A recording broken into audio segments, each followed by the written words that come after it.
अस्सलाम वालेकुम नाज़रीन, मैं Mohammed Moinuddin crime hundred news channel में आपका खैर मकदम है। आइए नज़र डालते हैं आज की अहम और ताज़ा खबर पर। अस्सलाम वालेकुम नाज़रीन, मैं Mohammed Moinuddin crime hundred news channel से आज मैं यहाँ अडिकमेट डिवीज़न में एनजे नगर में आया हूँ। जो मोमिता कलकत्ता में जो रेप हुआ था, जो यहाँ मासूम बच्चियाँ जो बस्ती के लोग हैं यहाँ पे इनके लिए प्रोटेस्ट करें। आइए बात करते हैं यहाँ के बस्ती के लोगों से कि वो लोग क्या चाह रहे हैं, किस लिए प्रोटेस्ट कर रहे हैं।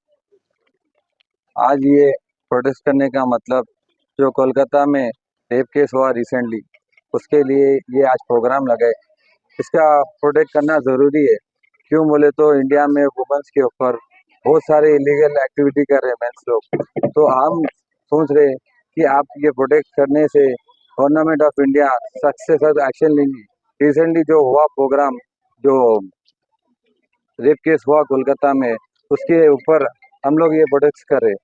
तो ये पूरे बस्ती वाले यहाँ के पूरे बहना पूरे मिलके कर रहे हैं। हाँ, ये दो बस्ती की कमेटी के लोग मिलके करे, एक अंजय नगर और एक कोशम्मा बस्ती के लोग मिलके ये अवेयरनेस प्रोग्राम कर रहे हैं। भूमिका वेलफेयर की तरफ से, वुमेन्स कमेटी की तरफ से प्रोग्राम चल रहा ये।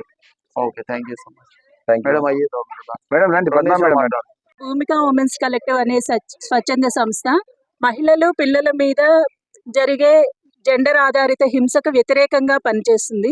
అయితే మేము ఈ అంజయ్య నగర్, పోచమ్మ బస్తీ 2 కమ్యూనిటీల్లో కూడా పనిచేస్తున్నాము.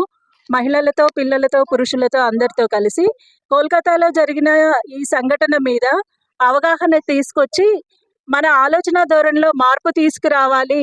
సామాజిక సమస్యలు ఎదురైనప్పుడు అందరూ ఒకే రకమైన బాధ్యతతో స్పందించాలి అన్న ఉద్దేశంతో ఈ ర్యాలీ నిర్వహించడం ద్వారా ఒక బాధ్యతాయుతమైన ఆలోచన, స్పందన కలిగించాలనే ఉద్దేశంతో ఎక్కువగా మగపిల్లలు పార్టిసిపేట్ చేస్తే వాళ్ళకి బాధ్యతలు ఏంటో తెలుస్తుంది, విలువలతో కూడిన సమాజాన్ని నిర్మించవచ్చు అన్న ఉద్దేశంతో ఈ ర్యాలీ నిర్వహించడం చేస్తున్నాము.